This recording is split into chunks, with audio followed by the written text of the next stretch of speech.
Good day, everyone. So we're going to go through the article that you can see on screen. It's obviously been written 2 years ago, so there's a couple of things that's been outdated and so on, but there are a couple of core fundamentals that the writer points out that I think is so valuable for us 2 years down the line. And the key thread that he sort of alludes to, but I think that we can explicitly summarize, is the fact that a live service game must have a proper end game in mind in order to be successful, and this is exactly what Genshin does not do. So when we go through the article, you'll see how he points out certain things that are irritating about Genshin that a proper end game system would actually be able to solve. So let's go through the article. Obviously it's pretty long, so we're only going to look at a couple of highlights and so on, and then I'll obviously point out some things that I found interesting and so on. So obviously in the beginning he talks a bit about the game, like sort of how it works and so on, but he then starts at some point talking about the combat system, and this is the first line which is so interesting to me. He says, whilst the combat system is fun and interesting when you first get to play around with it, it is limited by the lack of complexity in the battle itself. And of course, I absolutely agree with the statement. There's not enough complexity, and by complexity, we don't mean having enemies with special little gimmicks, and once you figure out the gimmick, you can kind of beat it. We mean that there are enough conditions in the battlefield and with the enemy itself that forces you as a player to make active decisions and trade-offs whilst fighting it. So for instance, you might be in a situation where if you're too aggressive, you lose too much health, so you have to then sort of back out a bit, or it could be like a secondary objective on the field and you've got to choose between doing damage and protecting the objective. This is what we mean by actual complexity, not just the enemy attacking you and whatever. What was so interesting about all of this is the actual sort of follow-up that this guy makes in the article, where he says, however, the combat system is surprisingly deep outside of combat. Can you believe it? There's a lot of theory crafting and optimization that goes into this, but it's held back by hostile monetization systems and artificial progression gates. And this is so true of Genshin Impact. The amount of depth and things that you can do with the combat system, the amount of cool things theory crafters have discovered, the teams that they can put together, the optimal builds for F2Ps and even for like speedrunners, it's just so amazing. And yet there's not enough inside the game to properly actualize this entire body of theory crafting. It's almost like we kind of waste the theory crafting is wasted on the game. And this to me is just so interesting that someone 2 years ago points out that yeah, the combat system is at its best when you don't actually engage in the combat. And once again, this screams of the fact that the game itself does not have a proper end game opt-in combat system for those that actually do wish to partake in it. Right, moving on, obviously the article discusses the resin system, but I do think that the big thing that he sort of points out here is what is it can be sort of summarized in this paragraph here about resin system. Players were complaining about at length about the resin system, claiming that it was holding back the game by preventing people from doing anything once they completed the scroll request. This clamor has declined a little probably because players realized that resin doesn't block anything interesting or anything that I actually want to do for a very long if resin didn't exist. The only thing resin gates is mundane farming with specialized rewards. The problem with Genshin's end game is more generally that there's nothing interesting to do while you wait for the next update, but it does want you to still log in every day for daily quests and resin gated farming. This is just beautifully written because this is the biggest problem with Genshin Impact.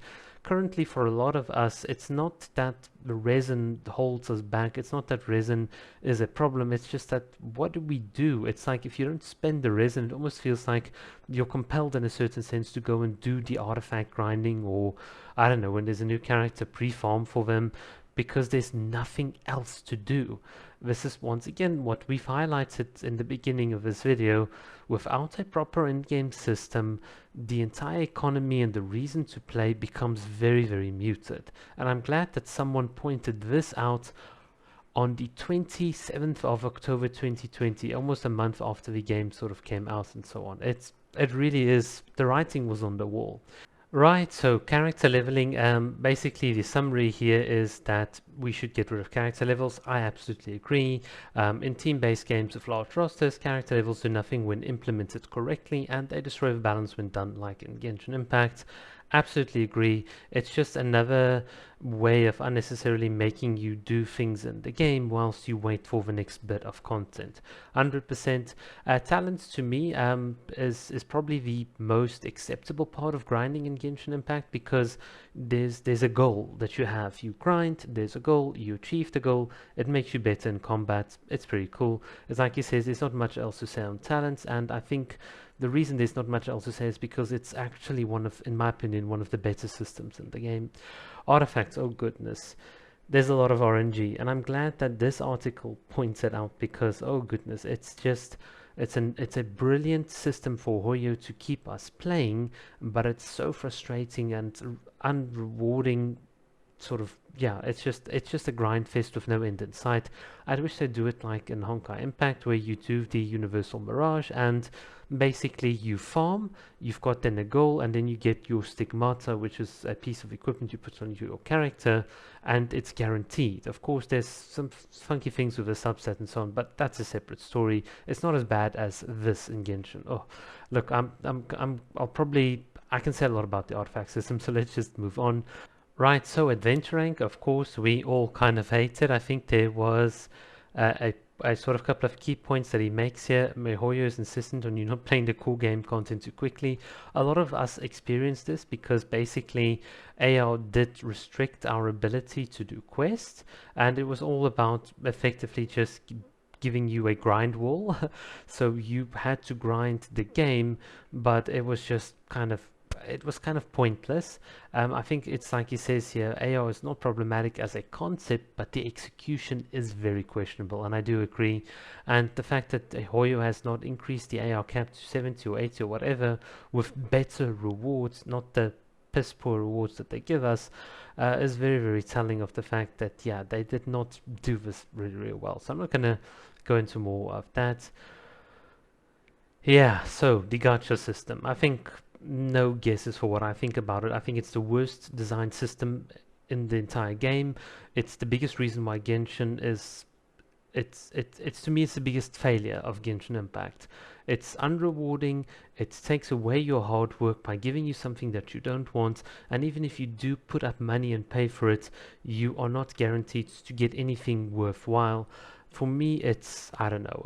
I can really my heart rate is going up just getting angry over this. So I'm just gonna skip this. The battle pass is pretty crap. I'm sorry, Genshin's battle pass is just not that good, and it also has a bunch of just tasks that I don't know. It's just the tasks aren't interesting. They aren't rewarding. There's nothing really about it that speaks much more. Yeah, it doesn't say anything other than let's waste your time in a creative way.